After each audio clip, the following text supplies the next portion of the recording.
अस्सलाम वालेकुम व्यूअर्स, मैं नुमान सलीम खोखर आपकी खिदमत में हाजिर हूँ एक नई वीडियो और नई अपडेट के साथ। व्यूअर्स, जिस तरह के आप जानते हैं कि रिसेंट में अपनी कुछ वीडियोस में कनाडा रिफ्यूज़ल के ऊपर काफ़ी बात कर चुका हूँ और रिसेंट डेज़ में अभी जो जनवरी और फरवरी में जो डिसीजंस आए हैं कनाडा रिफ्यूज़ल के बारे में, मेरा ख्याल है कि इसके ऊपर दोबारा से एक फ्रेश अपडेट्स आनी चाहिए थी, तो इसलिए आपकी खिदमत में दोबारा से हाजिर हुआ हूँ। अपनी बात को शुरू करने से पहले मैं एक स्क्रीन पर आपको रिफ्यूज़ल दिखा रहा हूँ, वो रिफ्यूज़ल आप चेक कर लें और उसको थोड़ा सा आप गो थ्रू कर लें। इस रिफ्यूज़ल के अकॉर्डिंग हर बंदे को, हर दूसरे शख्स को यही डिसीजन दिया गया है IRCC के ऊपर। पहले GCE के ऊपर केस अप्लाई होता था, उसका डिसीजन आने में 4 से 5 माह लग जाते थे। अब वो GCE का जो केस अप्लाई होता था, उस डिसीजन का वेट करते करते 4 से 5 माह बाद आपको अक्सर रिफ्यूज़ल मिल जाता था। तो वो बड़ा एक डिसहार्टिंग सिचुएशन थी और बहुत से लोग मायूस होते थे उस चीज़ से कि एक तो 5 माह 4 माह वेट किया और देन अचानक से एक रिफ्यूज़ल आपको मिल जाता, जबकि आपकी एप्लीकेशंस भी ठीक होती हैं। फिर IRCC का पोर्टल आया, उस IRCC के पोर्टल पर डिसीजन का जो टाइम ड्यूरेशन है उसको थोड़ा इनहेंस किया गया, तो within 1 week to 45 days, एक हफ्ते से 45 दिन के दरमियान आपको डिसीजन जो है वो डिलीवर करना शुरू कर दिया। अब इसमें जो मैंने एक पिछली वीडियो में जिक्र किया था कि जो नवंबर दिसंबर में केसेस अप्लाई हुए हैं उनमें 90% रिफ्यूज़ल आया है, लेकिन जो रिसेंट डेज़ में जनवरी और फरवरी में मैंने कुछ एनालाइज किया है डाटा को, तो उसके अकॉर्डिंगली भी देखा जाए तो बहुत सारे लोगों को डिसीजन में सिर्फ रिफ्यूज़ल मिला है। अब आपकी एप्लीकेशन जो होती है वो आपकी तरफ से 100% होती है, लेकिन IRCC की तरफ से जो रिस्पॉन्स आ रहा है वो आपको समझ नहीं आती रिफ्यूज़ल किस बेसिस पे आया। अब उस रिफ्यूज़ल की बेसिस को समझने के लिए या किस डॉक्यूमेंट की बेस पर रिफ्यूज़ल आया है, आपको GCMS नोट्स अप्लाई करने पड़ते हैं। GCMS नोट्स जो है, अपील का टाइम होता है आपको पता है 5 से 7 दिन, उसके अंदर अंदर आपने जो वेब फॉर्म है उसको फिलअप करके अपनी अपील करनी होती है। रिकंसिडरेशन इसको कहते हैं। अब GCMS नोट्स जो हैं वो 30 दिन में आते हैं। 30 दिन के बाद आप देखें तो उन नोट्स के मुताबिक दोबारा से केस को वो टाइम खत्म हो जाता है रिकंसिडरेशन का। अब उस रिकंसिडरेशन के टाइम के बाद आपको केस को दोबारा अप्लाई करना पड़ता है। अब सिनेरियो इज दैट कि इस सिचुएशन में क्या करना चाहिए। सबसे पहले जो मैंने स्क्रीन पर आपको रिफ्यूज़ल दिखाया है, इस रिफ्यूज़ल में आपने एक चीज़ नोटिस करनी है। 179B की क्लॉज है जो कि तकरीबन हर दूसरे पर्सन को दी गई है। 179B की क्लॉज को समझने के लिए वीडियो थोड़ी लेंथी हो जाएगी, आपने वीडियो के साथ रहना है। 179B की क्लॉज को समझने के लिए ज़रूरी है कि आपने अपनी एप्लीकेशन को एनालाइज करना है। अब मैं साथ साथ बताता जाता हूँ और आपने अपना माइंड में सोचते रहना कि कौन कौन से डॉक्यूमेंट्स आपने साथ अटैच किए हैं। सबसे पहले जब 179B की क्लॉज आपने देखी तो आपने सबसे पहले ये चीज़ देखनी है कि आपके डॉक्यूमेंट्स में कहाँ पे मसला है। अब 179B की क्लॉज का मसला देखने से पहले एक चीज़ आपको देखनी पड़ेगी कि ये आखिर आती क्यों है, 179B की क्लोज लगती क्यों है। इस टाइम जो जनवरी और फरवरी में डिसीजंस आए हैं वो सारे ऑटोमेटेड जनरेटेड रिस्पॉन्स हैं।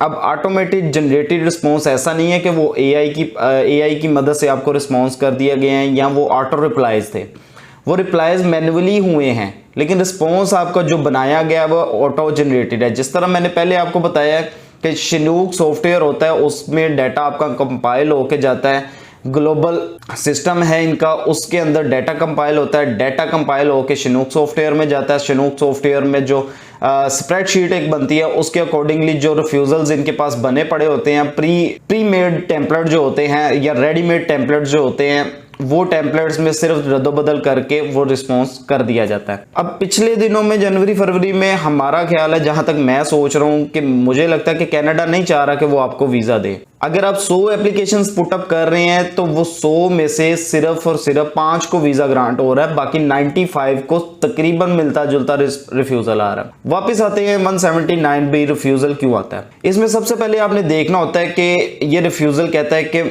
आई एम नॉट सेटिस्फाई कि आप कनाडा को लीव करेंगे अपना वीज़ा की वैलिडिटी ख़त्म होने के बाद, या आप अपने स्टे के बाद कनाडा को लीव करेंगे और वापस अपने मुल्क में चले जाएंगे। अब इस चीज़ को समझने के लिए कि उसने ये क्यों किया, आपको डॉक्यूमेंट्स चेक करने पड़ते हैं कि आपके डॉक्यूमेंट्स में कौन सा ऐसा डॉक्यूमेंट है जिसकी वजह से वीज़ा फाइलिंग ऑफिसर को कोई शुबा पैदा हुआ है कि आप कनाडा को लीव नहीं करेंगे। अब आपने जब अपनी एप्लीकेशन को एनालाइज कर लिया, आपने समझा कि आपकी एप्लीकेशन बिल्कुल ठीक है, आपने कोई भी ऐसा डॉक्यूमेंट नहीं लगाया कि जिसमें यह जाहिर हो सके कि आप कनाडा में ओवरस्टे करेंगे या उसको शुबा पैदा हो सके IRCC रिप्रेजेंटेटिव या वीज़ा फाइलिंग ऑफिसर को, तो फिर आपके पास एक ऑप्शन बचती है।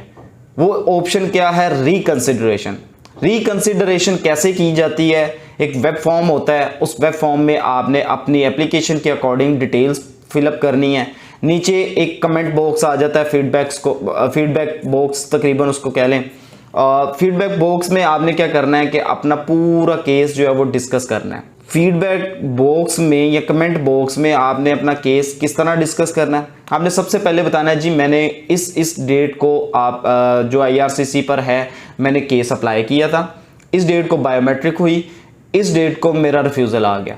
अब रिफ्यूज़ल के बाद फिर आपने डिस्कस करना है, वहाँ पर एलेबोरेट करना है कि आपने कौन कौन से डॉक्यूमेंट्स अटैच किए थे और कौन से डॉक्यूमेंट्स रह गए थे या कौन से सपोर्टिंग डॉक्यूमेंट्स थे, कौन से मेन डॉक्यूमेंट्स थे। डॉक्यूमेंट्स के बाद आपने वहाँ पर जिक्र करना है कि अब जो आपने रिफ्यूज़ल हमें भेजा है उसके इवज़ मैं मज़ीद एडिशन कर रहा हूँ अपने डॉक्यूमेंट्स में, वो डॉक्यूमेंट्स लिख देने हैं। अब वो देखना पड़ेगा कि किन डॉक्यूमेंट्स की बेसिस पर आपको रिफ्यूज़ल आया। लेकिन इससे पहले ये मैं बता दूं कि ये ऑटोमेटेड जनरेटेड रिफ्यूज़ल आपको मैनुअली ग्रांट किया गया है, मैनुअली आपको आपकी एप्लीकेशन के अगेंस्ट ये डिसीजन दिया गया। ये तो होगी 179B की क्लॉज। अब आ जाए दूसरी क्लॉज जो जिसमें वो कहता है कि आपका जो स्टे है वो नॉट कंसिस्टेंट है, यानी कंसिस्टेंट स्टे नहीं है, आपका कोई प्रॉपर प्लान नहीं है कि आप विजिट क्यों कर रहे हैं, आपके पास कोई प्रॉपर चीज नहीं है जिससे आप ये बावर करवा सके कि आपने विजिट क्यों करना है, कहां पर रहना है, वो कोई भी ऐसी चीज आपने अटैच नहीं की, जबकि आपने वो एप्लीकेशन में चीजें ऐड की होती हैं। जब 179B की क्लॉज लग जाए और आपको पूरा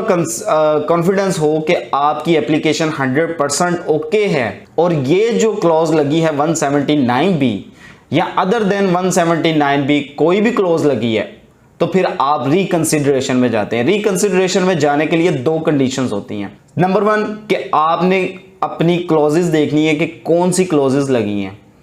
अगर आपके रिफ्यूजल लेटर में दो कंडीशंस के ऊपर दिया गया है डिसीजन, तो आप उसमें रिकंसिडरेशन में जा सकते हैं। एक में दिया है तो आप रिकंसिडरेशन में जा सकते हैं।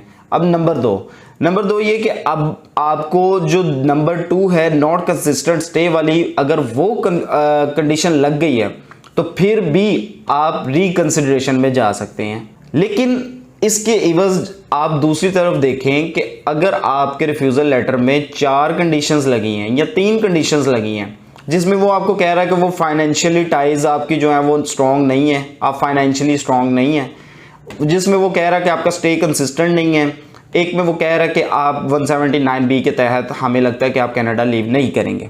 अब ये कंडीशंस लग गई हैं। इस सिनेरियो में रिकंसिडरेशन में जाना समझ लें कि आपको कोई फ़ायदा नहीं देगा। रिकंसिडरेशन का डिसीजन चेंज भी बहुत रेयर होता है। आपको अगर उन्होंने 3 कंडीशंस लगा के एक डिसीजन आपको आपकी एप्लीकेशन के अगेंस्ट डिलीवर कर दिया है, तो आपने पहले अपना वो रिफ्यूज़ल देखना है, फिर एप्लीकेशन को एनालाइज करना है। जब आप कॉन्फिडेंट हों और आपकी कंडीशंस 1 या 2 हों, देन आपने रिकंसिडरेशन में जाना है, अदरवाइज आपने रिकंसिडरेशन में नहीं जाना। अब रिकंसिडरेशन में क्या हो सकता है? फॉर एग्जांपल आपका रिफ्यूज़ल आया और आपके रिफ्यूज़ल में जो डिसीजन था या जो कंडीशंस लगी हैं उसके अगेंस्ट आपने रिकंसिडरेशन कर दी। रिकंसिडरेशन 100 में से सिर्फ 3 या 4 केसेस का डिसीजन चेंज होता है, बाकी सेम। अगर 100 केसेस आपने रिकंसिडरेशन में डाले हैं तो कनाडा या IRCC वो सिर्फ 4 या 5 एप्लीकेशंस का डिसीजन चेंज करता है, हर एप्लीकेशन का डिसीजन चेंज नहीं करता, क्योंकि हर एप्लीकेशन 100% एलिजिबिलिटी क्राइटेरिया को मीट नहीं कर रही होती। क्योंकि जब रिकंसिडरेशन में आपका केस जाता है फिर मैन्युअली स्टडी होता है आपका केस और उस केस के मुताबिक उन्होंने फिर दोबारा आपको डिसीजन देना। ये रिकंसिडरेशन की बात होगी। अब अगर रिकंसिडरेशन नहीं हो सकता केस, फॉर एग्जांपल 3 से 4 आपकी रिफ्यूजल की कंडीशन आ गई हैं, उस केस में क्या करना चाहिए? उस केस में 6 से 8 माह वेट करें, 1 से 2 कंट्रीज में ट्रैवल कर लें, बेशक आपने अपनी एप्लीकेशन से 2 महीने 3 महीने पहले किसी ना किसी कंट्री में ट्रैवल किया हो, आपकी लेटेस्ट फ्रेश ट्रैवल हिस्ट्री क्यों ना हो, फिर भी 6 से 8 महीने आपने वेट करना है। उन 6 से 8 महीनों में आपने अपने डॉक्यूमेंटेशंस को मजीद बेहतर करना है। उन डॉक्यूमेंट्स में आपने अपनी बैंक स्टेटमेंट को स्ट्रॉन्ग करना है। एक आध कंट्री का विजिट कर लेना है, फ्रेश ट्रैवल हिस्ट्री आपकी ऐड हो जाएगी। फिर आपने 6 से 8 महीने बाद अपनी एप्लीकेशन को री अप्लाई करना है। आपका केस 2 कंडीशंस की बेसिस पे चल रहा होता है। जब आपका रिफ्यूजल आ जाता है उसके बाद आपके पास 2 ऑप्शंस होती हैं, या तो री अप्लाई या रिकंसिडरेशन।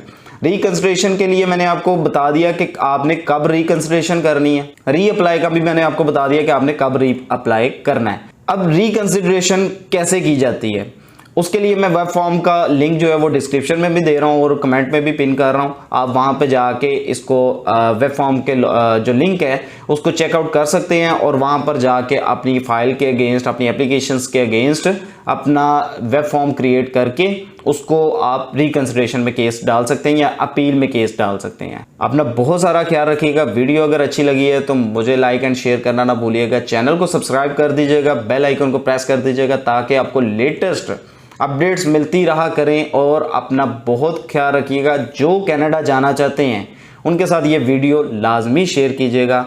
अल्लाह हाफिज़।